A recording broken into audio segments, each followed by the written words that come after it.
Felip, que avui està aquí entre nosaltres. Un aplaudiment per ell, per l'actor Felip.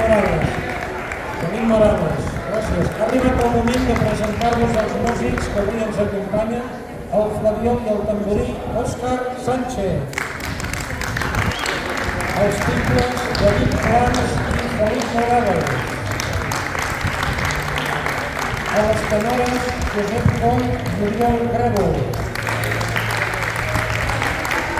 A les trompetes, Joan Rematxa i David Hidalgo. Al trombó, Eduard Figueró. Als fustons, Enric Estrada i Joaquim Borçat. I al contrabaix, Eudald Sandeí. Tots ells són la cobla Ciutat de Girona. La setena peça d'avui, estrenada l'any 1996, és del mestre Carles Santiago.